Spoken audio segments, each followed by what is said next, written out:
Antropoceno.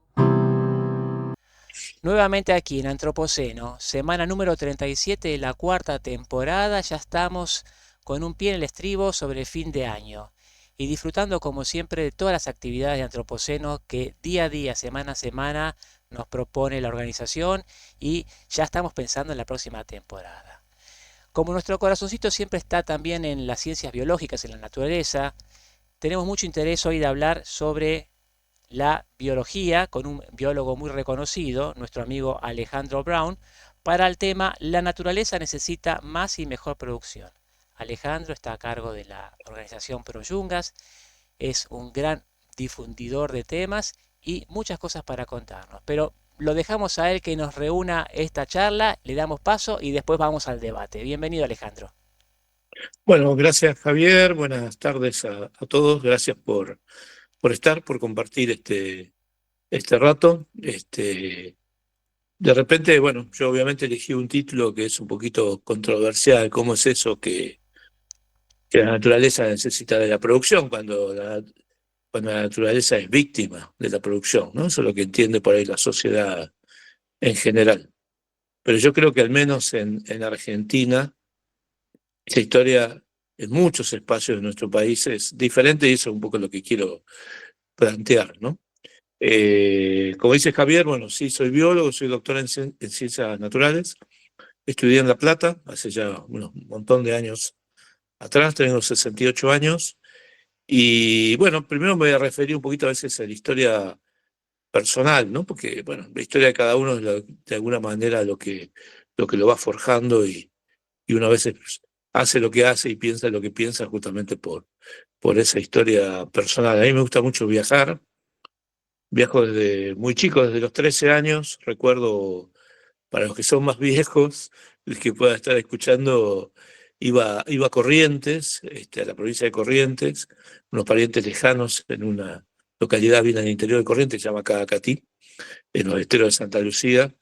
Y me iba en el tren de La Croce, a Corrientes, y en esa época no existía Zárate Brazo Largo, así que uno se subía, el tren lo subían con uno adentro, obviamente, lo subían a un barco y íbamos por arriba de un barco. Yo me subía a la parte más alta, de noche, ese tramo se hacía de noche, y veía a la gente en las canoas pescando, la selva a los costados del río, los apucáis, ¿no? Con los que se comunicaban los pescadores, y después llegaba a Corrientes, y de ahí me esperaba un muchacho, en la estación de tren, y me llevaba hasta la estación de colectivo, y me tomaba un colectivo hasta acá, Cati, y ahí me esperaba un matrimonio de personas, hoy pensaría viejas, pero probablemente eran más jóvenes que yo ahora, en un sulky, y ahí íbamos al medio ahí de Corrientes, y pasaba un mes en el verano y casi un mes en invierno, en las vacaciones en la escuela.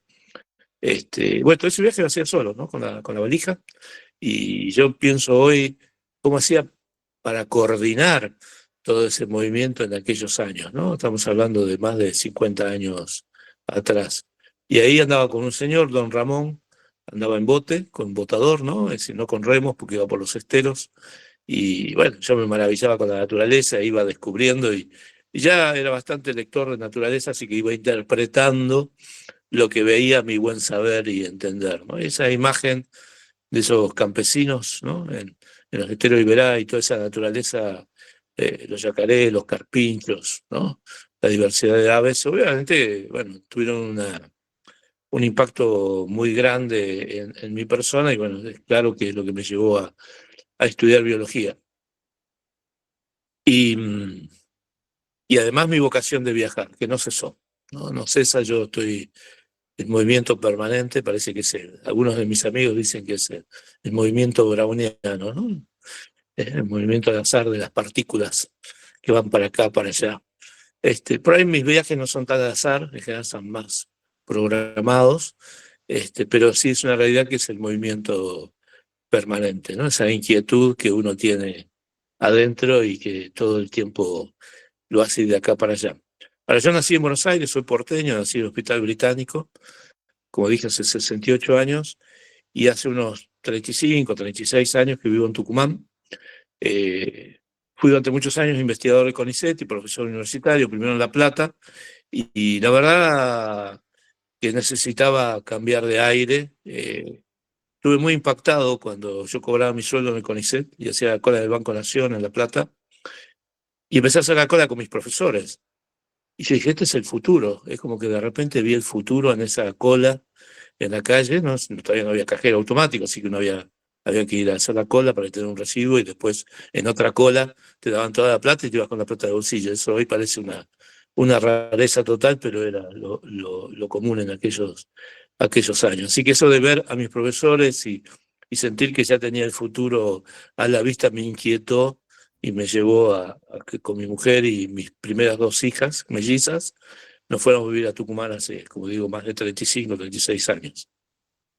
Y a Tucumán fui con una idea muy clara de contribuir a generar un grupo de investigación en ecología de bosques o ecología de selvas, y la idea de formar recursos humanos en investigación ecológica, generar información con esos recursos humanos y con esa información y esos recursos humanos incidir sobre políticas públicas y decisiones privadas. Eso fue como mi tema ya por el 89, cuando nos mudamos a Tucumán. Esa era la idea. Y la realidad es que los primeros dos objetivos, formar recursos humanos y generar información dentro de la academia, funcionaban bien. De hecho, funcionaban muy bien. Generé el Laboratorio de Investigaciones Psicológicas de las Yungas. Ya antes había tenido una experiencia institucional en La Plata contribuyendo a la formación del LICEA, que es el Laboratorio de Investigaciones en Sistemas Ecológicos y Ambientales. Pero esa parte, digamos, de usar la información e incidir sobre políticas públicas, decisiones privadas, obviamente en la academia había una incomodidad, ¿no? Y por eso hace 25 años, de hecho hace menos de un mes, festejamos los primeros 25 años de vida de Proyungas, que es una organización que yo fundé con el objetivo explícito de combinar la información y la buena mirada ecológica con toma de decisiones en materia de recursos humanos, en principio en el noroeste de Argentina, y hoy hemos expandido a todo el norte grande, y bueno, dentro de Argentina estamos pensando ya a partir del año que viene empezar a trabajar en otras partes del país, quizás posiblemente Cuyo y Patagonia, ¿no? Patagonia me encanta, y estos últimos años de mi vida, digamos, este último tramo de la vida de uno, ojalá trabaje mucho más en Patagonia. Yo hice mi tesis doctoral en el Parque Nacional del Rey, en Salta, sobre ecología de monos, sobre ecología de primates. Y bueno, obviamente que los monos, bueno, somos lejanos, pero somos parientes al fin. Y de alguna manera ellos te muestran la selva de una manera que alcanza nuestra comprensión bastante bien, ¿no? Así que yo digo que los monos son los que me enseñaron un poco cómo funcionaba la selva, ¿no? Cómo variaba a lo largo del año, entre años, qué comían en determinada época y en determinados sitios, qué comían en otros lugares, etcétera. Y todo eso yo lo vinculaba con la disponibilidad de recursos. Y eso obviamente que genera un vínculo muy, muy profundo, ¿no? De uno con la naturaleza. Pero a medida que pasaba el tiempo y que yo hacía mi tesis doctoral, creo que trabajé como 5 o 6 años en eso, con una beca del CONICET, una beca para hacer el doctorado. También uno iba viendo cómo los paisajes alrededor del Parque del Rey, que era un área protegida, una de las áreas más viejas del noroeste de Argentina, protegida, creo que es del año 54, es más viejo que yo. Uno ve cómo esos paisajes alrededor se iban transformando, ¿no? Entonces ahí también está ese dilema, ¿no? De la burbuja académica, ¿no? Que uno por ahí se encierra en sus objetos de estudios, en sus espacios, pero qué pasa alrededor y cómo podemos de alguna manera incidir en ese alrededor. Bueno, y ahí me fui posicionando como un técnico reconocido sobre todo en ecología de selva y en selvas del noroeste, porque lo que no sabe la mayoría de los argentinos, ojalá que cada vez haya más argentinos que lo sepan, que no solamente en Argentina hay selva en Misiones, ¿no? La famosa selva paranaense, o selva misionera, sino que también hay selva en el noroeste. Y son dos selvas de características muy parecidas. Y lo increíble es que hay 3 veces más superficie de selva en el noroeste de Argentina, en las yungas o selvas subtropicales de montaña, que en Misiones, ¿no? En Misiones hay 1 millón de hectáreas de selva y en el noroeste de Argentina hay alrededor de unos 3 millones de hectáreas de selva. La cuestión que pocos lo ven o pocos la conocen, pues están un poco como escondidas en las laderas de montaña con un acceso limitado. Es decir, si uno quiere conocer Yunga en un camino asfaltado, que es por donde anda el grueso de la sociedad, puede conocer un poco en el camino de Tucumán a Tafí del Valle, toda esa selva que va bordeando el río Los Osa, Yungas, y un poquito también en el camino de Cornisa entre Salta y Jujuy. Pero fuera de eso, prácticamente no hay caminos asfaltados que uno cruce yungas, ¿no? Entonces yo creo que eso es parte de esa, bueno, falta de visibilidad de esta ecorregión por más esfuerzo que uno haya metido en ello. Y el tema es que bueno, en el 98, 99, así que hace ya unos 25 años, probablemente muchos de ustedes recuerdan que en la década del 90, Chile hizo creer en la Argentina y depender de nuestro gas, ¿no? Un gas que no teníamos, ¿no? Y se construyeron creo que 5 gasoductos de Argentina a Chile, y uno de ellos era el gasoducto norandino, que era de una empresa belga, Tractebel, West, que es del grupo Suez, y la constructora era Techin. Eso fue en el año, la construcción fue en 98 y 99. Y ese gasoducto se construía desde Pichaná al Bourán, más o menos para que se ubiquen, y cruzaba a Chile por el paso de Jama. Y en simultáneo había otro gasoducto de una empresa norteamericana, el gasoducto Atacama, que iba más o menos del mismo lugar, pero en vez de cruzar derecho por el bosque, daba toda la vuelta por San Salvador de Jujuy y se metía por la quebrada de Pumamarca, pero pasaban, un gasoducto y otro pasaban a 100 metros de distancia exactamente en el paso de Jama. Bueno, Greenpeace, que recién estaba tomando cuerpo en la Argentina, vio en esto una oportunidad para, bueno, hacer una tremenda campaña de posicionamiento de la organización y usando, bueno, algo que estaba buenísimo, que era una empresa extranjera, belga en este caso, una constructora conocida argentina como Techin, con una persona roca al frente, una persona a la cual podían publicitar su rostro, y una selva. Y en esa selva, además, había indígenas de la etnia Coya, ¿no? Entonces, era una situación ideal para la campaña y lo hicieron. Y fue una tremenda, no sé si alguno de todos ustedes lo recuerdan, pero fue una tremenda campaña en esos años que mencioné. Y yo me vi envuelto en el asunto, que al principio me parecía que era ridículo, que no, nada que ver, no podía ser, pero sí el hecho era que ese gasoducto iba a pasar desde Orán, derecho por estas selvas, a el norte de Chile. Y la campaña de Greenpeace, usando publicaciones mías, están destruyendo las yungas, decían, ¿no? Porque el laboratorio que yo había creado, el DIEI, era Laboratorio de Investigaciones Ecológicas de las Yungas, y publicábamos una gacetilla que se llamaba Yungas, gacetilla sobre selvas de montaña. Y ahí se empezó, la palabra yunga se empezó a tomar cuerpo, y hoy ya nadie prácticamente habla de selva tucumano-boliviana o tucumano-oranense, como se llamaba antes, y todos hoy hablan de yunga, ¿no? Y eso también ha generado todo un posicionamiento de la gente a partir de una unidad ambiental que pasa a tener un nombre emblemático, un nombre atractivo, femenino, suena medio tropical, exótico, ¿no? Yungas, ¿no? Y así se fue posicionando, y a partir de eso, bueno, todo cambió en la percepción de esta ecorregión. Pero bueno, el conflicto era tan complejo, tan fuerte, y todos los sectores, por mi rol de técnico, conocedor del lugar, todos los sectores querían vincularse conmigo en ese momento. Por supuesto la empresa belga, por supuesto la constructora Techin, Greenpeace, cada uno obviamente con distintos objetivos, ¿no?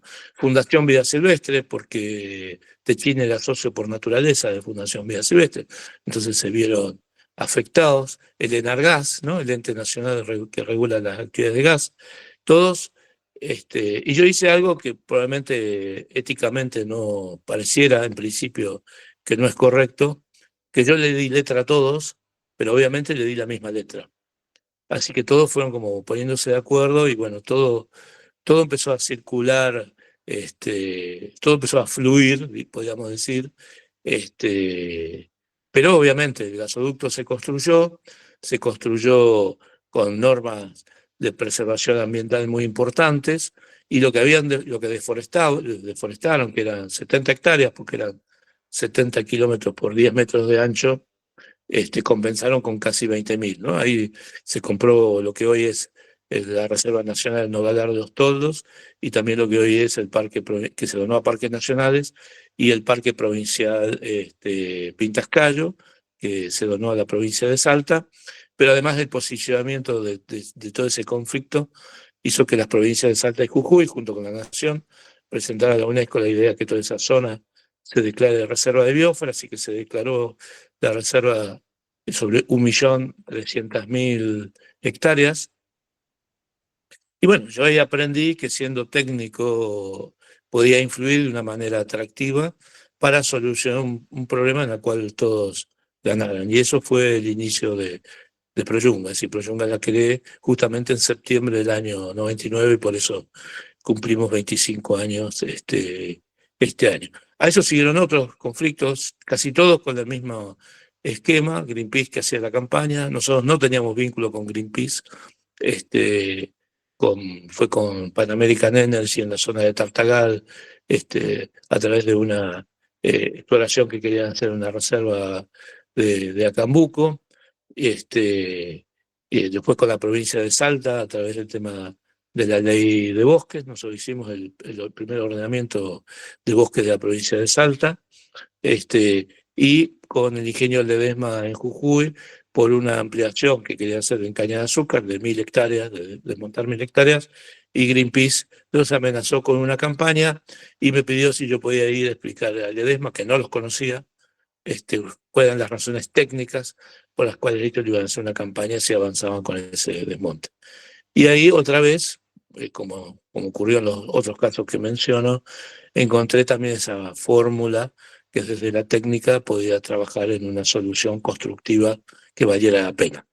Y ahí le planteé a Ledesma hacer un ordenamiento territorial. Ledesma tiene en Jujuy 160.000 hectáreas, más o menos un tercio en producción, es decir, unas 60.000 hectáreas en producción con caña de azúcar y cítricos, y el resto, más de 100.000 hectáreas, con selva en muy buen estado de conservación. Ahí también incluido 5.000 hectáreas de humedales. Entonces yo a Ledesma le planteé hacer un ordenamiento territorial. Al principio eran un poco reticentes. Luego vieron que era algo factible para ellos, y hicimos ese ordenamiento en el cual podían desmontar, pero incluso más superficie, pero no exactamente en los lugares que ellos habían planteado originalmente, sino en lugares más, que tenían un efecto relativo de impacto ambiental menor. Pero a ellos les servía y se sacaban un conflicto de encima. Además, más una empresa que, como dice Greenpeace, que expresa productos que se expresan en góndola, son muy vulnerables, ¿no? Una campaña mediática.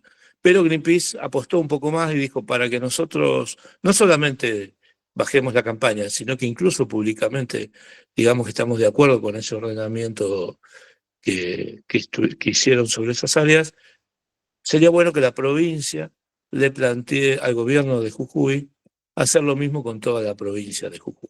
Es decir, de 160.000 hectáreas se pasaba a 1.100.000 hectáreas. Y lo que es genial de toda esta historia es lo que no se discutía, es que ese ordenamiento lo hiciéramos nosotros, ¿no? Así que de vuelta otra vez en ese espacio intermedio. Y fue el mismo directorio de Ledesma el que se reunió con el gobernador. Yo estaba en la reunión, pero habló el directorio de Ledesma. Y le plantearon al gobernador, en ese momento Fellner, la idea. Fellner dijo, sí, me parece bien, y que lo haga Proyunga me parece bárbaro. Así que terminamos haciendo el ordenamiento de bosques de ese 1.100.000 hectáreas, y ese fue el inicio de la ley de bosques, que hoy se aplica sobre más de 30 millones de hectáreas en todo el país, ¿no? Entonces, para mí fue una tremenda enseñanza, esto de darme cuenta que con el sector productivo, por varias razones, porque tienen superficie, porque muchas veces tienen voluntad de negociación, porque tienen capacidad técnica, porque miran lo que pasa en el mundo, porque tienen una incidencia directa con los gobiernos, tanto provinciales y nacionales, yo dije, sí, si queremos hacer la diferencia en esto de vincular las actividades humanas con preservación del ambiente, ¿cómo no voy a trabajar con el sector productivo? Y probablemente a todos ustedes les parezca una verdad de perogrullo eso, pero no es la normalidad. La normalidad del sector ambiental es mirar con desconfianza al sector productivo, mirarlo en general en la vereda de enfrente, y si se asocia es más para marcar la cancha o para plantear qué es lo que tiene que hacer el sector productivo. Nosotros no decimos lo que tiene que hacer el sector productivo. A lo sumo, trabajamos juntos en ideas para llevar adelante. Pero esa experiencia con Ledesma me hizo generar una visión nueva. Claro, yo decía, claro, yo miraba, no sé cuántos conocen Jujuy, y sobre todo lo que es la parte de Pedemonte o el ramal, ¿no? El que es Ledesma, toda esa zona. Pero yo miraba las montañas y dice, bueno, acá hay un paisaje, y este paisaje está protegido, se mantiene en el tiempo, pero ¿quién lo protege? Bueno, quienes viven y producen en ese territorio. Y así surgió el concepto de paisaje productivo protegido, que hoy trabajamos creo que en este momento estamos en 38 empresas y incidimos sobre casi 3 millones de hectáreas. Fundamentalmente en el Norte Grande, pero ya también se están sumando empresas de Paraguay, de Bolivia, de Chile, por eso voy a Chile ahora mañana, y estamos hablando, para empezar, ojalá pronto, en Uruguay, y también estuvimos hace poco en la COP16 en Cali, y también charlamos con 3 empresas allá para empezar con este concepto en, en Colombia. Así que, bueno, desde esa mirada técnica, cómo los hechos, ¿no? Y haber estado atento a esos hechos y haberse querido meter adentro de los procesos, nos fue llevando a esta concepción. Y cuando uno mira hoy, que de hecho el martes pasado, bueno, y me dice que está Mariano, él nos acompañó en la casa de Jujuy, junto con la ministra de Ambiente de, de Jujuy, estaba también el vicepresidente de Parques Nacionales, el segundo de la Subsecretaría de Medio Ambiente de Nación, de varias ONGs, etcétera. Presentamos justamente un mapa de áreas protegidas del Norte Grande, y cuando uno mira la distribución de las áreas protegidas en Argentina en general, uno, uno dice, si yo me fijara cuál es la altitud promedio de los parques nacionales, ¿no? La altitud promedio, y cuál es la pendiente promedio, uno vería y lo compara con la altitud promedio de Argentina y con la pendiente promedio de Argentina, se da cuenta que obviamente las áreas protegidas fundamentalmente están en las montañas, en los sitios alejados de las actividades productivas. Y este concepto de paisaje productivo protegido, que está destinado a identificar las áreas silvestres asociadas con las actividades productivas y a jerarquizarlas y junto con los productores a buscar alternativas para que se mantengan más y mejor en el futuro, está justamente inserto más en los espacios productivos, que son los que están alejados de toda la estrategia nacional de ubicación de áreas protegidas. Por lo tanto, es un tremendo complemento a la conservación de la biodiversidad del país, y muchas especies emblemáticas en peligro o vulnerables en Argentina están habitando estos paisajes productivos protegidos. Por supuesto que nuestra meta es seguir creciendo, de hecho yo lo digo de manera hipotética todavía, pero probablemente hay más superficie protegida en manos del sector privado productivo que todo el sistema de parques nacionales y áreas protegidas del país. Y hoy que, bueno, el mundo está mirando con mucho más detalle toda esta temática ambiental y bueno, surgen cantidad de cuestiones vinculadas con esto. Una de ellas es el tema este del 30 por 30, que es proteger el 30% de los ecosistemas para el 2030. Argentina, por supuesto, adhirió. Hoy, por supuesto, dentro del espacio gubernamental actual, eso está un poco en discusión, pero sin embargo, Argentina hoy ya cumplió esa meta, simplemente que todavía no lo sabe. Si nosotros sumamos todo lo que el país ya ha venido haciendo en forma formal, que eso implica el 15% de nuestro territorio, y sumamos lo que el sector productivo tiene, superamos ampliamente esa meta del 30%. Simplemente que no lo sabemos, nunca lo hicimos visible, nunca lo pusimos en valor, y eso es lo que estamos haciendo a través de este concepto. Pero bueno, eso es un poco en lo, en lo formal. También, y un poco lo mencionó Javier hace un ratito, dentro de Proyungas, además de trabajar como cualquier organización de la sociedad civil, todos los años hacemos lo que llamamos travesías naturales, travesías naturales. Algunos dicen que son travesuras naturales. Esas travesías empezaron una travesía caminando, cruzando, yendo desde un lugar en la frontera con Bolivia hasta San Salvador de Jujuy, 600 kilómetros caminando por adentro del bosque, por adentro de yungas. Luego cruzamos el Bermejo, luego eso ya lo hicimos varias veces, cruzamos el Bermejo por toda el norte. También en Patagonia, navegando por el río Santa Cruz, desde la cordillera hasta el mar, el río Pilcomayo, navegamos el Bañado de la Estrella, que es un tremendo humedal de de cerca de 500.000 de hectáreas, durante 11 días en canoas por pantanos y lagunas. Y este año que cumplimos 25 años, se me ocurrió la idea de hacer la travesía Capricornio, que es ir de Sur, que es cerca de la frontera con Chile, hasta las cataratas del Iguazú, caminando y en bote. 3.000 kilómetros, fueron 1.600 kilómetros a pie, 1.400 en botes, y toda la región chaqueña la cruzamos en bote por el río San Francisco, el Bermejo y el río Paraguay. Fueron 140 días, eh, y en el cual bueno, me fue acompañando distinta gente que fue rotando, yo obviamente lo hice entero, eh, y más o menos calculo que unas 100 personas me acompañaban a lo largo de todo este viaje.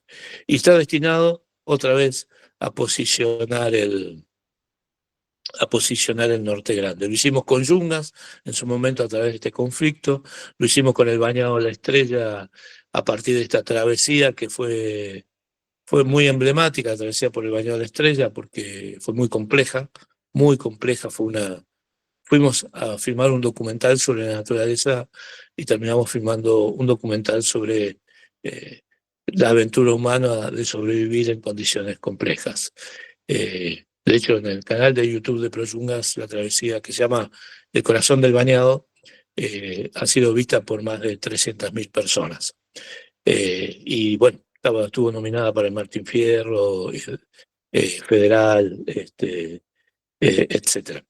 Entonces, en esa visión que haciendo estas cosas medias exóticas generamos más visibilidad en un país donde es difícil generar visibilidad con tanta noticia que nos bombardean todo el tiempo, fue que hicimos esta travesía con la idea de posicionar el Norte Grande y posicionarlo desde esta visión de la compatibilización o el vínculo entre las actividades productivas, las actividades, la naturaleza y la diversidad étnica. Pues el Norte Grande es una región de muy alta presencia indígena. Hay más de 1.000, hicimos un trabajo nosotros, hay más de 1.700 comunidades indígenas en todo el Norte Grande, de más de 20 etnias, y eso es algo que los argentinos en general lo ignoramos. Nosotros pensábamos que el tema indígena son unos mapuches que hacen lío en el sur y Feliz Día, que es de la primavera en Formosa, que cada tanto viene para Buenos Aires. Alejandro, te Pero voy a interrumpir, pero vamos a tratar de hacer ahora una parte más interactiva con nuestros invitados. Ya estamos en tiempo de dale, poder debatir. Todavía nos queda que nos cuentes algunas cosas más, pero ya hay personas que quieren participar, así que los que van marcando toman en forma oral la pregunta. Ya hace un ratito nuestro amigo desde Entre Ríos, Guillermo Bernaudo. Willy, bienvenido, te escuchamos. ¿Qué Abrir tu tal? micrófono. Buenas Ahí tardes. está. Dale. Hola Javier, Mariano, todos. Sí. Alejandro, hola. muy bien. interesante tu exposición hasta ahora. Javier sabe que siempre hago preguntas concretas, ahora no lo voy a hacer. Voy a, voy a levantar un poquito. Soy ministro de Desarrollo Económico en Entre Ríos, me incluye mi ministerio la agricultura, la industria, el comercio y también ambiente. Yo le pedí al gobernador que ambiente estuviera dentro del ministerio para que no fueran dos ministerios separados tirándose cascotes, sino tuviéramos que Ujú. aprender a trabajar en conjunto. ¿Se escucha? Sí, perfecto, Sí, dale. sí, perfecto, perfecto. Aprender a trabajar en conjunto. Bueno, y vamos bien en este primer año de desafío y nos queda por delante varios desafíos. Me gustó mucho tu idea de ver la superficie protegida, porque la provincia tiene mucha superficie protegida a partir de la 26331. Yo considero que eso, aunque no sea una reserva natural formal, aunque no sea un parque provincial ni nacional, son áreas protegidas. Entiendo que Ujú. esa visión es correcta. Y ahora nos encontramos con el desafío de trabajar el tema del espinal. O sea, primero tenemos que renovar el mapa de la 26331, legalmente tenemos que renovarlo. Lo vemos con preocupación porque el mapa original, de nuestra experiencia, no está bien hecho. Así que vamos a ver creemos que va a haber cambios y no queremos que sea una cuestión de conflicto, sino hacer algo bien hecho. Y después también el desafío de plantearnos qué son las áreas rojas. Si las áreas rojas son como la define la ley, para desarrollo científico y vivienda de comunidades y demás, o si la ganadería, estoy hablando del Espinal, del monte, de la selva de Montiel, si esas áreas, la ganadería la podemos incluir en las zonas rojas o no, para cumplir las cosas como deben ser, no tener una construcción positiva alrededor de eso. Me gustó mucho tu idea de integrar lo productivo con las proporciones, asegurando conservación, buena conservación en otros lugares. Hoy estamos en una situación de mala conservación por todos lados, desordenada. Así que bueno, era tirar estas ideas y a lo mejor, bueno, que sea la primera conversación de algo que podamos conversar más en detalle en privado en otra oportunidad, pero bueno, tirar estas ideas y si hay algo que pueda reflexionar alrededor de esto. Muchas gracias. Bueno, ¿contesto, Javier, a cada Sí, uno, sí, te sí, parece? sí, dale, Ah, perfecto. bueno, sí, no puedo decir mucho sobre Entre Ríos. El mapa es del Norte Grande y formalmente Entre Ríos no forma parte de eso, pero nosotros estamos trabajando en Entre Ríos con un par de empresas. Una es Iberpapel y la otra, bueno, Arauco, en la parte que le corresponde a Entre Ríos, de la forestal de Arauco, ¿no?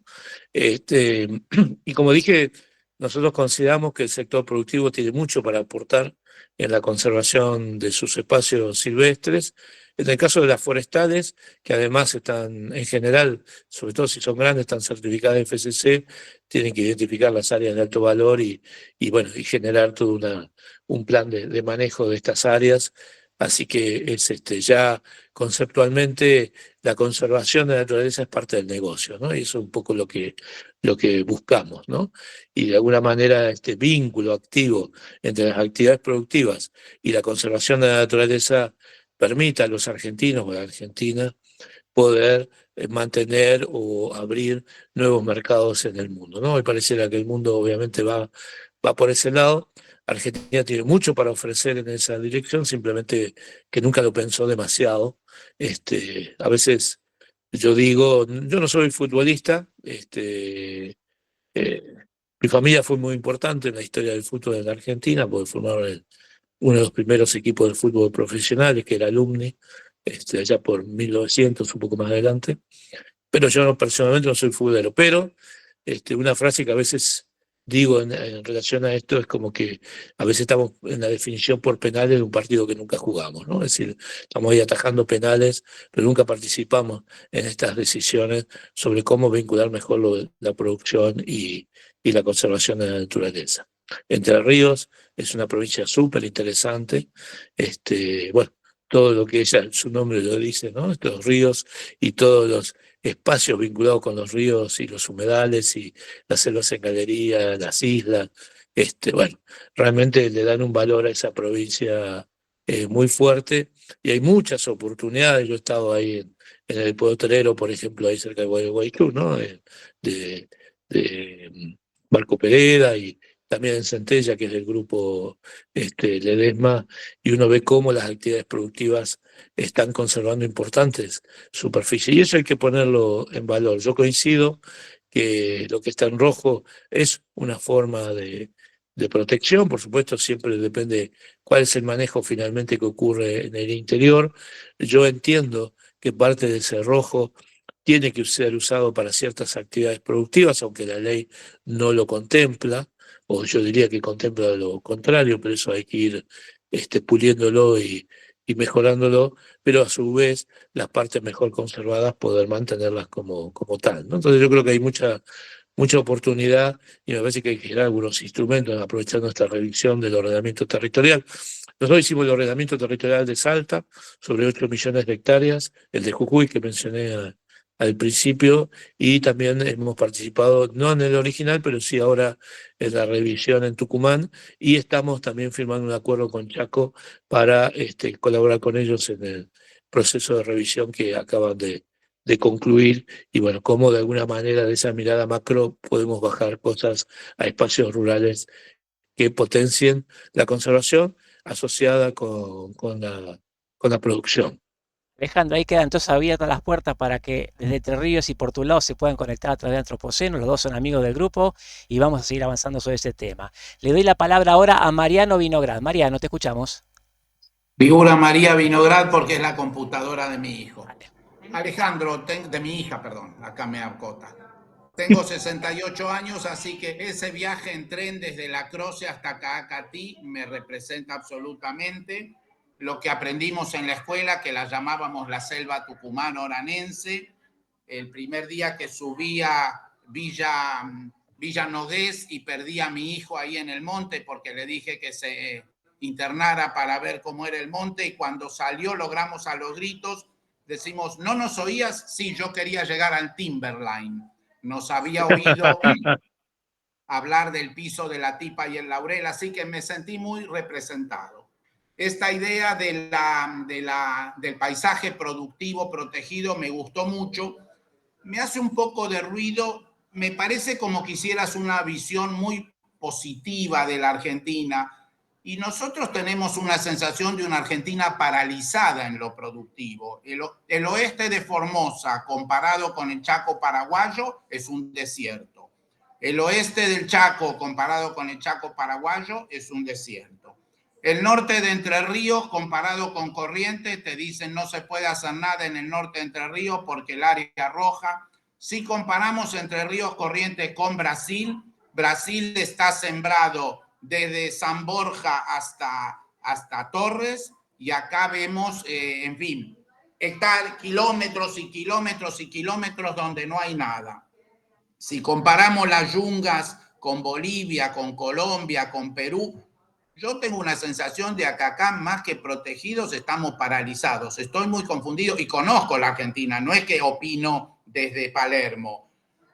Santiago del Estero, Recreo, los llanos de La Rioja, el norte de Córdoba. Yo tengo una sensación de un país hiperprotegido, paralizado, un país con chaleco de fuerza. ¿Estoy confundido?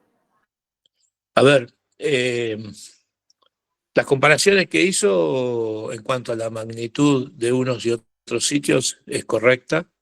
Yo creo que es un país que, bueno, obviamente, que hizo lo que pudo durante todos estos años, y creo que de alguna manera, y creo que el gobierno actual un poco lo refleja, ven a la mirada ambiental como un freno para el desarrollo. Si yo tomo lo que usted dice, a mí lo que me incomoda, por decirlo de alguna manera, a veces también me da un poco de bronca, es que sectores ambientales muestren a la Argentina como un país que avasalla la naturaleza cuando es exactamente al revés, y lo que usted acaba de decir es exactamente en esa dirección, ¿no? Es decir, Argentina, porque quiso, porque no pudo, probablemente un poco por todo eso, conserva mucha naturaleza en el país, ¿no? Es decir, 2/3 partes del país son silvestres, distinto estado de conservación o de degradación, como lo querramos mirar, pero es un país que tiene mucha naturaleza. Lo que nosotros aspiramos, que ese crecimiento productivo que necesitamos bueno, para bajar el nivel de desempleo, para bajar los, los- los niveles vergonzosos de pobreza que tiene el país, para que entren las divisas que tienen que entrar, necesitamos obviamente que la producción crezca en el país y que esa producción que crece también asegure parámetros de conservación adecuados. Montones de lugares del país lo vienen haciendo y es un poco lo que nosotros ponemos en valor y lo que queremos es generar el mensaje y que el país crezca productivamente es una herramienta para que también protejamos más la naturaleza. Cuando a mí me preguntan sobre el cambio climático, los riesgos, etcétera, digo, bueno, el cambio climático lo tenemos que enfrentar con mejor economía, con más infraestructura, con más recursos humanos eh, formados, con más empleo, con menos pobreza, con más naturaleza protegida. Es decir, básicamente incrementando nuestro desarrollo económico. No vamos a enfrentar el cambio climático ni vamos a enfrentar ninguna crisis desde la marginalidad y desde digamos, de situaciones de pobreza como muchas partes de nuestro territorio tienen. Entonces, es verdad lo que usted dice, pero creo que eso también lo podemos transformar en parte en una virtud, asociando las actividades productivas con la conservación de la naturaleza. A Mariano Latari, que Excelente respuesta, me satisfizo mucho. Muchas gracias, Alejandro. Dale. Mariano Latari, que estuviste en la charlita estos días, contanos. Alejandro, bueno, un placer escucharte, muchas gracias. Mi pregunta va un poco a que nos expliques o nos des tu opinión en cuanto a cómo inducís o cómo se puede inducir a aquel productor que fuera de lo ideológico, que dice, bueno, tengo esta superficie de estos ecosistemas ecorregionales que quiero conservar porque se los quiero dejar a los hijos de mis hijos, entonces tiene esa fuerte raigambre ideológica de decir, esto lo quiero conservar para la posteridad de mis compatriotas y para el resto de la humanidad. Fuera de ese productor, de ese empresario, ¿cómo inducimos a aquel productor que ve un espacio natural como una pérdida de dinero, como, che, pero todo muy lindo, pero no me cierran los números, no me cierra la cuenta? Lo hemos discutido en el grupo muchas veces, che, todo muy lindo esto, pero mirá, a mí no me cierran los números. ¿Cómo inducimos al sector empresario de que ese manchón, por decirlo de alguna manera, esa superficie de ecosistema natural, cumple una función hiper importante que aún desconocemos? Porque ahí podemos obtener bienes y servicios de la biodiversidad que puede ser aprovechado por el sector agropecuario, farmacológico, agroalimentario. Lo que mencionaste del cambio climático, ¿no? Sabemos que las forestas tienen directa vinculación con el régimen de precipitaciones y luego nos quejamos de que hay sequía. ¿Cómo inducimos, ¿no? al sector empresario o a la comunidad en general que es vital conservar esos espacios que quizás uno a simple vista dice, eso es un yuyal y no sirve para nada? Gracias. Bueno, es un proceso, a veces pienso que se parece bastante al sacerdocio, y claro, primero la forma que uno llega a empresas cambia, bueno, varía mucho según la empresa, la zona geográfica del país, etcétera. Yo comenté que el primer ejemplo de una empresa con la que empezamos a trabajar esta idea fue el Ingenio Ledesma en Jujuy, por un conflicto que podían llegar a tener con Greenpeace y que podía afectar su marca en los supermercados de la Argentina. Pero bueno, fue también nuestra forma de trabajar juntos, etcétera, que cuando ese conflicto cesó, y cesó hace mucho tiempo, encontramos formas para seguir trabajando juntos e ir generando un marco de confianza que se mantiene hasta hoy, ¿no? Entonces yo creo que la generación de confianza, que es difícil, pero la generación de confianza está en la base del vínculo que nosotros tenemos con el sector productivo, e ir recreando las ideas, etcétera, a través del tiempo y llegar que yo, como una empresa, en este caso sigo insistiendo, por ejemplo, en este primer ejemplo de Ledesma, que asocien sus productos con conservar la selva, ¿no? Porque Ledesma no solamente produce azúcar y algunos derivados de eso, sino también produce, bueno, obviamente bioetanol, pero también produce papel. Eso por ahí los argentinos muchos no lo saben, ¿no? Pero la mitad del papel de escritura, es decir, un papel que está probablemente en las oficinas de todos ustedes, ¿no? Las remas autor, están hechos con bagazo de caña de azúcar, y si miran el paquete abajo, van a ver un sellito que dice Productos Yungas, ese sello es propiedad de Proyungas. Es una certificación que para producciones en Yungas hemos desarrollado nosotros, además de lo del concepto de PPP. Nuestra estrategia en ese sentido es generar masa crítica, y por eso, bueno, hemos ido sumando empresas en principio que tienen una mirada global porque exportan o porque son grandes o porque tienen, como vos decís, una tradición familiar. Que yo estoy pensando, por ejemplo, bueno, no solamente en Ledesma, que tiene una tradición familiar, por ejemplo, las Marías en Corrientes, ¿no? Que también se han sumado a nuestro programa, o las forestales que también están certificadas, y las forestales están de alguna manera en el mercado internacional regidas por normativas que las llevan a preservar el ambiente. Todo eso nos va generando yo digo, espalda o una masa crítica que nos permite llegar con un discurso creíble a otros que no están en esa situación. Y fundamentalmente el sector que en este momento más necesitamos trabajar y que es un poco más difícil es el sector ganadero, que encima ocupa gran parte de nuestro país. Ahora, el sector ganadero, muchas fincas ganaderas obviamente son de tradición familiar, y muchas tienen ese apego a la tierra que viene de varias generaciones, y ese gusto por la naturaleza, etcétera. Es decir, con ellos es muy fácil trabajar este concepto.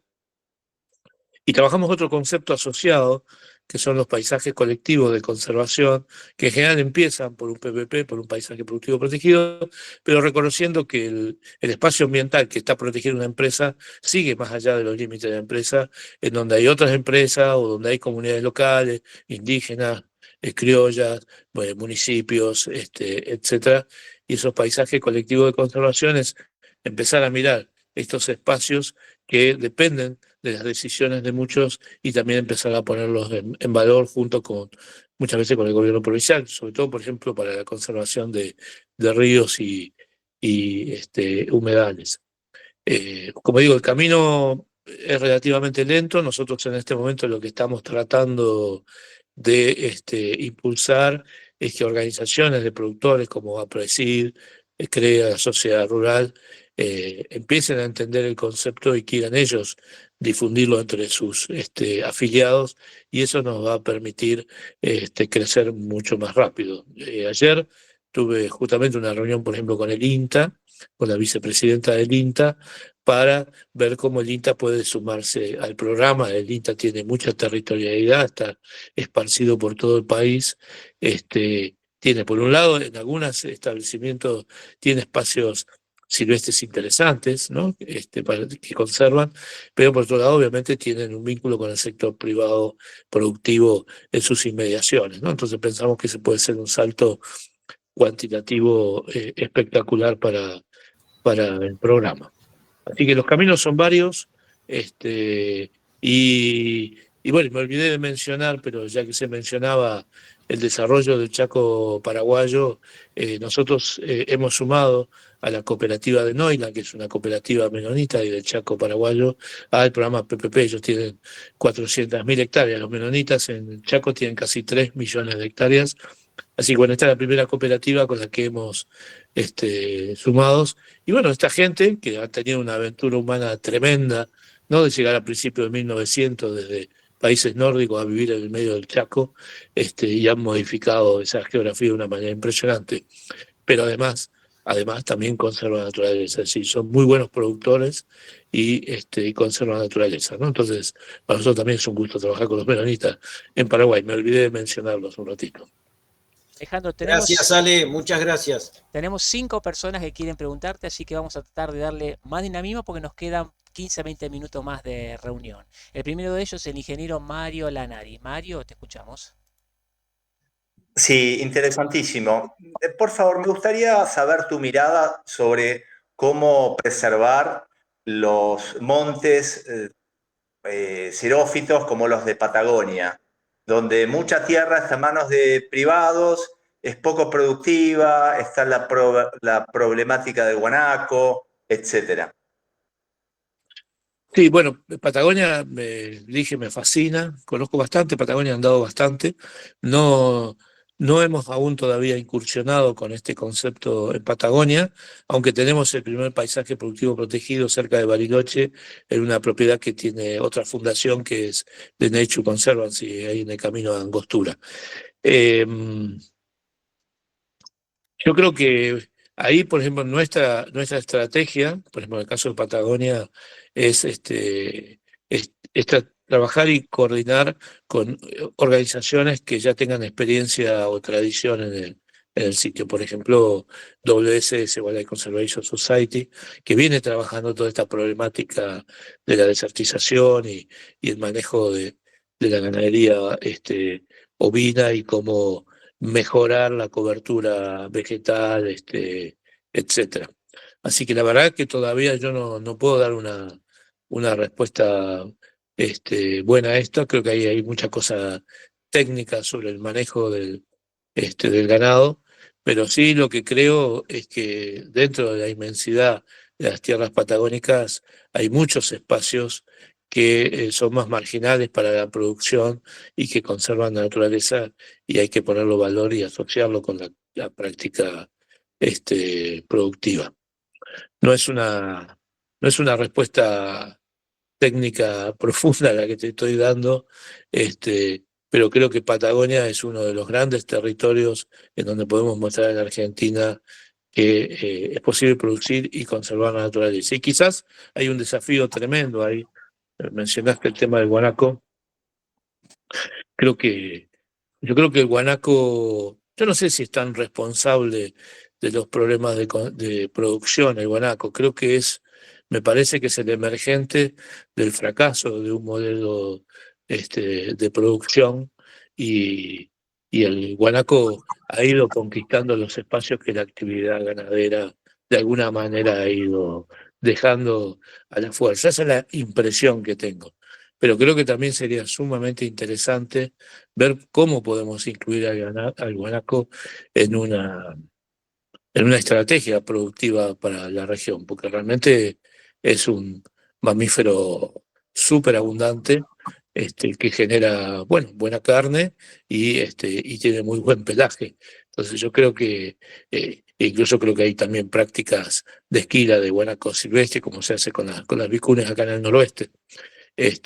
Así que creo que hay que ver cómo podemos combinar estas actividades productivas y bueno, y obviamente también el turismo, que en este momento hay un crecimiento importante en Patagonia de conservación vinculada con el turismo, lo mismo pasa en la Patagonia chilena. Así que yo creo que la respuesta quizás está en una amalgama de varias acciones complementarias.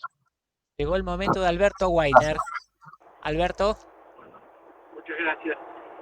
Yo que vengo del sector productivo, escuché en una conversación con la gente de Corrientes, cerca de los Esteros Liberales, el grupo que presidía en su momento Douglas Tompkins, que hay un producto para vender que se llama Vender Naturaleza. Si uno analiza el crecimiento de las actividades productivas legales en el mundo, sacando la venta de armas, que combina lo legal con lo ilegal, el turismo es una de las actividades que más creció en cuanto a facturación de Producto Bruto. La venta de naturaleza, en el buen sentido de la palabra, con la gran riqueza y diversidad que tiene Argentina, está siendo subaprovechada y usted piensa que tiene enorme potencial o no para crecer. Sin ninguna duda que tiene un enorme potencial en en la Argentina. Tenemos espacio, como dije, tenemos muchos espacios silvestres, con mucha biodiversidad, con mucha infraestructura muchas veces que generan accesibilidad a sitios de alta valoración ambiental. Es un país sin demasiados conflictos, por lo tanto tiene toda una combinación de factores muy positivos justamente para desarrollar el turismo y desarrollar el turismo vinculado con la naturaleza. Y de hecho ese es un poco el eje de esta travesía Capricornio, que creo que fue lo último que mencioné, que lo que buscamos justamente poner en valor el vínculo entre la naturaleza, la producción y la diversidad étnica en el norte de Argentina, que es la región más biodiversa de nuestro país. Y de alguna manera lo llamamos a el camino de Capricornio, con una idea un poco de emular al camino de Santiago, quizás con una diferencia. Y acá no tenemos netamente una basílica por la cual caminamos o nos trasladamos, sino que lo que tenemos es la naturaleza y el vínculo con las sociedades humanas, ¿no? Que creo que dentro de una diversidad como en pocos lugares del mundo puede haber, ¿no? Si uno se imagina recorrer el altiplano puneño, Quebrado Humahuaca, las selvas de montaña o yungas, el bosque chaqueño, los humedales, los pastizales correntinos, la selva misionera, las cataratas. Realmente este camino de Capricornio es una apuesta a poner en valor en la Argentina justamente la alianza que tenemos entre naturaleza y producción. Vamos a Lisandro Bril. Lisandro, a ver tu micrófono. Ahí estás. Acá estamos. Bueno, muchas gracias, Alejandro. He disfrutado, aprendido muchísimo. Yo te diría mucha más prensa, porque el mensaje tuyo de que el tema ambiental no es una suma negativa en el sentido de que si desarrollo va contra la naturaleza, sino que desarrollo y naturaleza van de la mano, me parece un concepto que yo alentaría que se encarnara mucho más, ¿no? A nivel de la difusión pública. Yo vengo del mundo de la tecnología y de inversiones en Venture Capital, tecnología. Hasta hace, por decir algo, 5 años, el tema ambiental era algo que era bueno tener en la agenda empresarial, pero entraba en el presupuesto de responsabilidad social corporativa. Era relaciones institucionales en función de una presencia de la empresa, digamos, compatible con la sustentabilidad ambiental, pero a nivel de valores. Lo que yo advierto en los últimos, por decir algo, 5 años, y esto va a lo que preguntaba Mariano Latari, cómo son los incentivos para la producción, para que el empresario se alinee con la sustentabilidad ambiental, es que quien está moviendo la aguja es el consumidor. Más que el consumidor le está moviendo la aguja al productor, a la empresa. Y especialmente cuanto más joven es la persona, y sin duda en Europa, en Japón, y por lo menos hoy en la mitad de Estados Unidos, si pensamos en mercados de exportación, están dispuestos a consumir productos que sean amigables con el desarrollo ambiental. Y si no nos lo consumen, esto ya lo habíamos visto muy profundamente en la marca Patagonia, que no es una marca argentina, sino que es una marca de ropa que gana mucha participación de mercado, porque traza que lo que se produce viene de tal característica productiva, de tal proceso productivo, de tal trazabilidad, etcétera, etcétera. Bueno, esto está apareciendo ahora en el mundo de la producción de alimentos con fuerza. Yo esto me convencí en Israel, ¿no? Antes de la guerra yo viajaba mucho a Israel y participé en un viaje con 100 farmers, 100 agricultores de América Latina. Y me preguntaba yo, ¿qué hacen estos tipos que buscan acá información satelital para poder mostrar que la papa trazada o que la cebada que producen es de suelo regenerado o que el trigo que producen lo pueden trazar que fue producido de tal manera con captura de trazabilidad de carbono?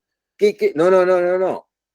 Eran las grandes marcas. Lo que le pasó, que mencionaba Alejandro Brown a Ledesma con el conflicto potencial con Greenpeace, y que eso implicaba que entonces le costaba, que iba a vender menos. Y si vendo menos, el tema ya no es un tema que pasa por responsabilidad social corporativa, pasa por el director comercial y el director financiero de la empresa. Es decir, ahora el tema de las tendencias más profundas del consumo incentivan a que los productores le vayan, yo te firmo, en 3, 4, 5 años vas a tomar un café de Starbucks y va a tener un QR que diga de dónde viene el café. Vas a comprar una pasta de Checo de Barilla, va a tener un QR cómo se produjo el trigo de esa pasta. Vas a tener, si comes papa frita Pringles o Light, te lo firmo, va a tener un QR de que vino de suelo regenerado, en la pasta fue adecuadamente tratada. Es decir, el incentivo más profundo, y ese es mi punto, viene hoy de las tendencias más profundas del consumidor que inducen al productor, porque si no, vende menos, si vende menos, la acción vale menos, y en el caso de Europa, además, el costo de crédito es más alto. Es decir, hay incentivos de mercado que están alineando la visión pionera de Alejandro con que el mundo, por lo menos una parte significativa, lo de Trump es un paso atrás, pero aún en ese contexto hay tendencias muy profundas en la mayoría del mundo, sobre todo desarrollado, para consumir de manera sustentable. Sí, totalmente de acuerdo. Pienso exactamente igual. Cada vez es más fácil, podríamos decir. A ver, sacarle plata a los empresarios argentinos nunca fue fácil, ¿no? Eso es, y que inviertan en algunas cosas, si todavía no lo tienen muy claro, no es algo sencillo. Sin embargo, yo lo que siento es que cada vez es más fácil llegar, entienden rapidísimamente de lo que uno lo está hablando. Y lo que yo aspiro, nosotros trabajamos mucho con la Unión Europea, de hecho la Unión Europea apoya muchas de nuestras actividades financieramente, y lo que yo aspiro es que PPP sea una herramienta que la Unión Europea sienta que le sirve para vincular justamente eso, ¿no? Esa demanda de los consumidores con los productos que se generan en esta parte del mundo. Sin ninguna duda, los consumidores hoy están traccionando gran parte de toda esta mirada, y yo creo que eso, bueno, es parte también de algo que nos está pasando en el mundo, que tiene que ver con la urbanidad, ¿no? Es decir, el grueso de nuestras poblaciones son urbanas y empiezan a mirar a la naturaleza con un poco de a veces nostalgia, ¿no? Los urbanos vinculamos la naturaleza con nuestras vacaciones, con los paseos en bicicleta o caminando, los paisajes, etcétera, pero le estamos imponiendo las reglas al mundo rural. Y yo espero que este acercamiento que nosotros hacemos también posibilite un mayor acercamiento entre el mundo rural, por lo menos en la Argentina, y el mundo de las ciudades. Las ciudades tienen que también entender que el sector productivo se está haciendo cargo de proteger y mantener bienes y servicios ambientales, que no solamente degrada la naturaleza, como el grueso de los ciudadanos deben estar pensando en este momento. Eso es un trabajo grande. Creo que el sector productivo se dio cuenta que eso de no comunicar, el sector productivo en Argentina siempre comunicó poco, hay que comunicar más y mejor, y creo que esta alianza que construimos entre sociedad civil y empresas también va a ir contribuyendo a poder comunicar, porque la potencia de que comuniquemos empresa y sociedad civil juntos es mucho mayor, porque obviamente es mucho más creíble. Alejandro, le vamos a dar paso primero a Patricio Quino, después a Alex Daciano y luego a Juan Regazzoni. Patricio, ahí estamos. Bueno, muy buena la charla, Alejandro. La verdad que me interesó por lo instrumental, ¿no es cierto?, que viene atrás. Pido disculpas de antemano por la generalización que voy a hacer. Es probable que haya casos particulares que no hacen esto, pero la sensación que me queda a mí tiene que ver con una cierta demonización de la tecnología, ¿cierto? De la tecnología y de la economía de escala, ¿no? Hay una romantización en algún momento de la pequeña agricultura como la llave para la solución de los problemas ambientales. En el relato tuyo no apareció ningún pequeño agricultor haciendo buenas prácticas ambientales.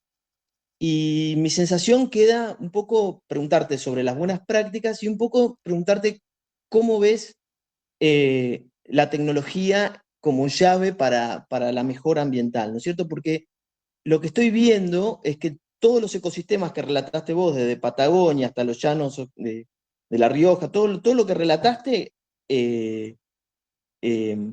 justamente son paisajes degradados en muchos casos, pero por una tecnología demasiado básica, digamos, básica y,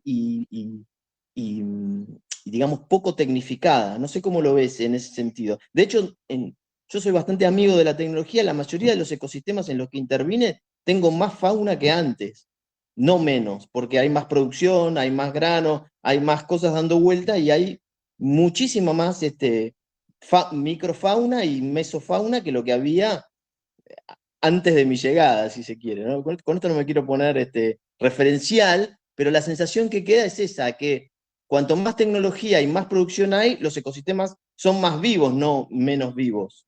No sé qué No, sí, parece.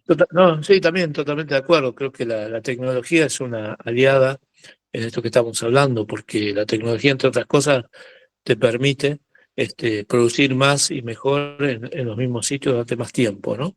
Y eso quiere decir que vas a estar expandiéndote o a un menor ritmo o directamente no te vas a expandir demasiado, y esos espacios silvestres, aledaños a los espacios productivos, se pueden ir manteniendo en el tiempo. La tecnología también es una herramienta tremendamente útil no solamente para los sistemas productivos, sino también para los monitoreos de biodiversidad y un poco para evaluar la marcha de los ecosistemas en el tiempo, ¿no? Si nosotros también usamos tecnología para las evaluaciones, etcétera.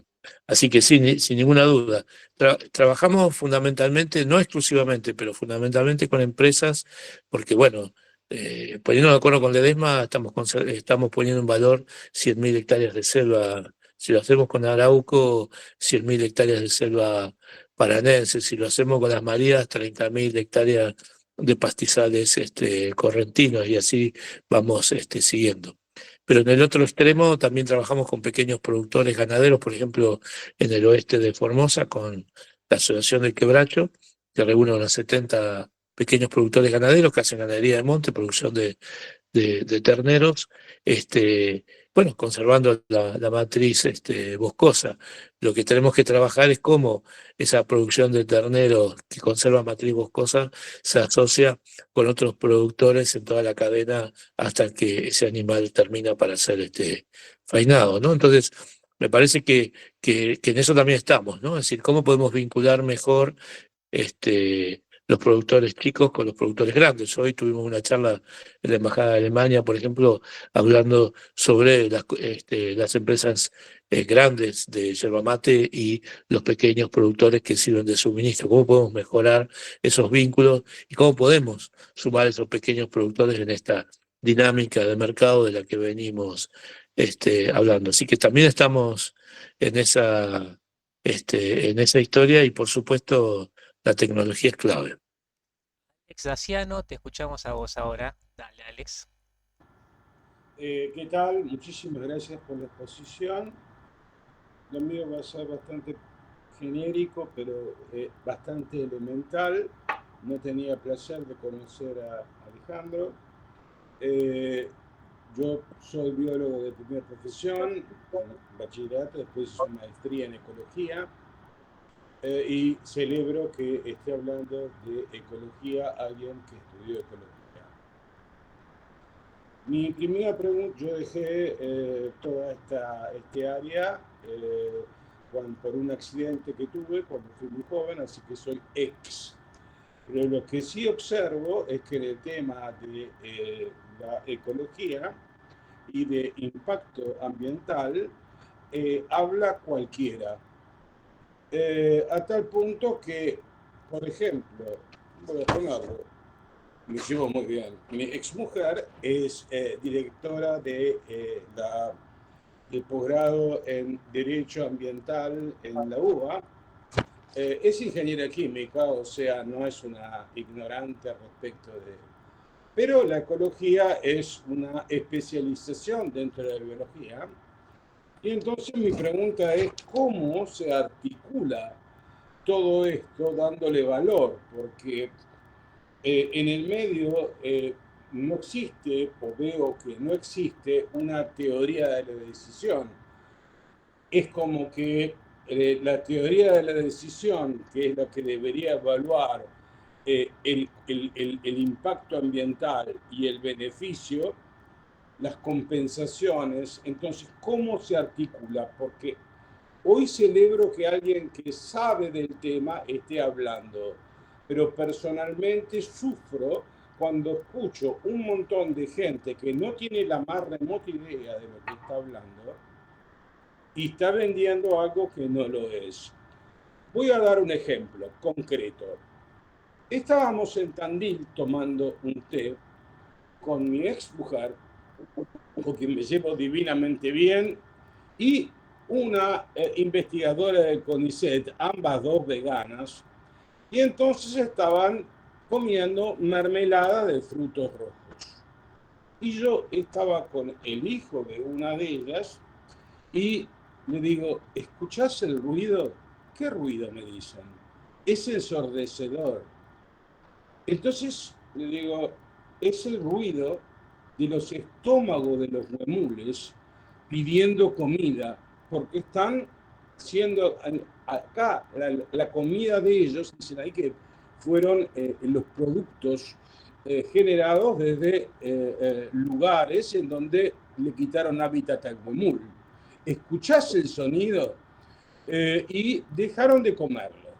Entonces, Alejandro, cuando hablamos del código QR y todo esto, ¿cómo evaluamos exactamente ese impacto ambiental y cómo le damos valor realmente a la palabra ecología en un medio en donde, como dijo Lisandro Brill, la brújula la pone un consumidor que no tiene la menor idea de lo que está hablando? Bueno, sí, es un tema complejo, sin ninguna duda. Yo creo que el ambientalismo por sentimiento, digamos, podríamos llamarlo así, el ambientalista sentimental, por llamarlo de alguna manera, ha copado obviamente la escena.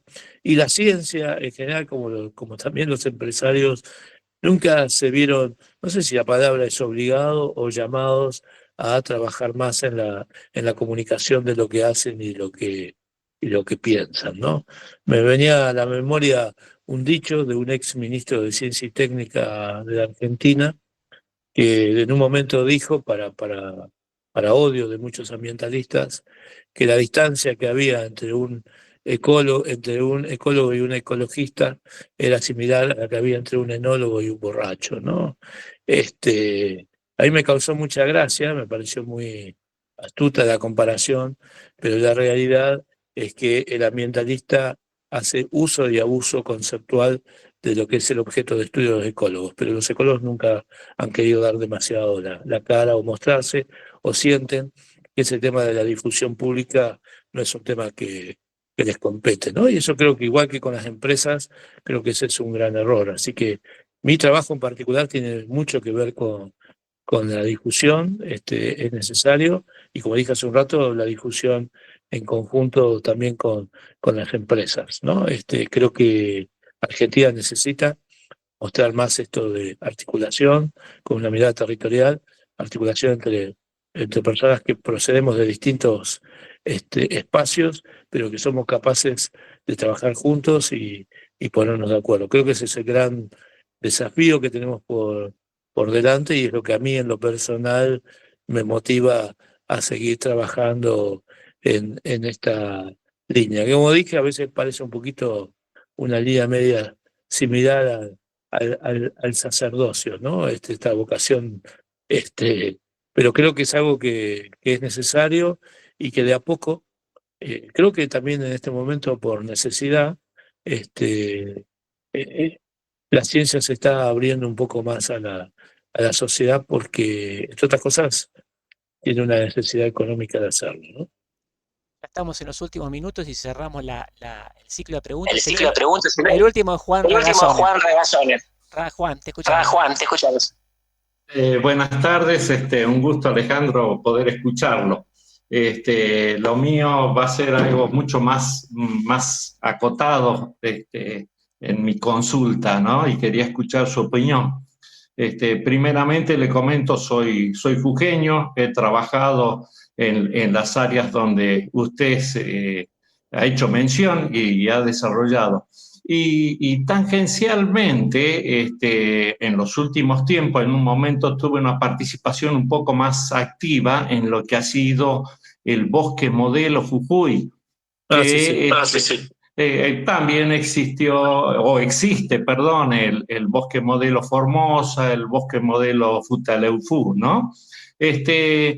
Mi pregunta es, ¿qué similitud y qué diferencias conceptuales puede haber entre lo que es el paisaje productivo protegido, ¿no es cierto? Y el accionar, como decíamos, de el Bosque Modelo Jujuy? Bueno, le voy a hacer una respuesta. Me está haciendo como eco, Javier, ¿no? Ahí lo cierro. Ya está, cerramos el micrófono. Juan. Bien. Yo creo que son distintas alternativas de incidir sobre el terreno. La diferencia fundamental es que el paisaje productivo protegido lo trabajamos con una empresa, cooperativa o asociación en particular que se hace cargo de tomar las decisiones sobre el terreno que haya que tomar.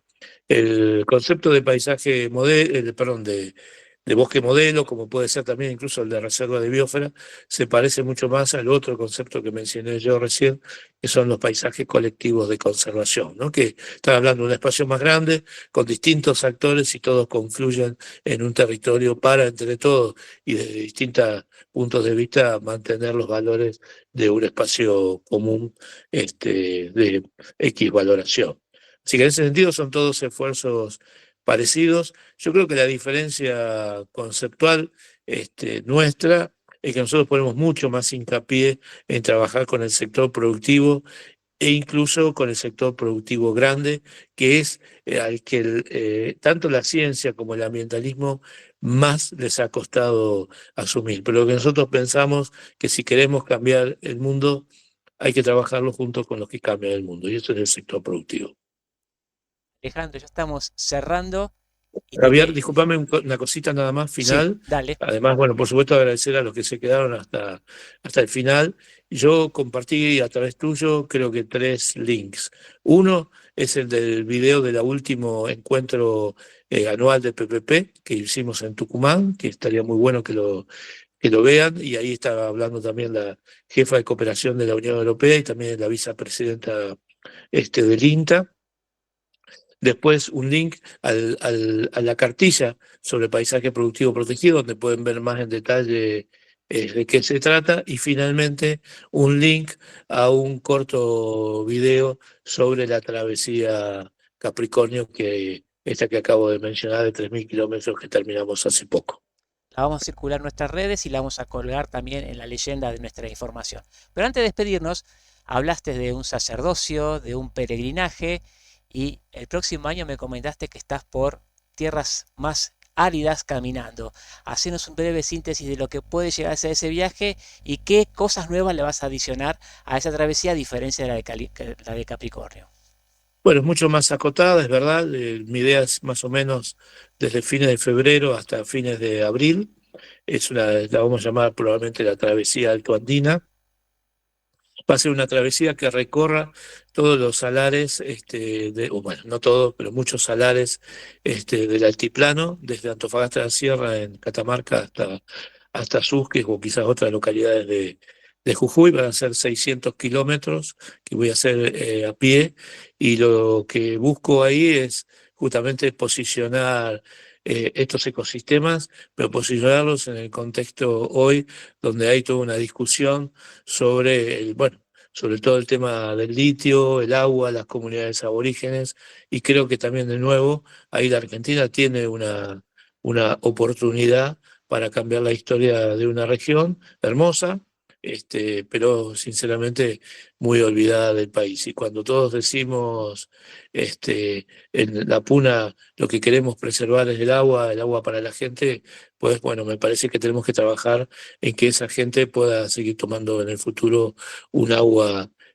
apta para el consumo humano, porque el agua que a veces queremos defender en nuestros sistemas es un agua con cianuro, con flúor y otras cuestiones, digamos, ¿no? Entonces, me parece que de vuelta es tomar este tema de estos conflictos entre las actividades productivas, la mirada local de las comunidades y la preservación del ambiente. Y creo que la minería del litio puede transformarse en una gran oportunidad para esta región.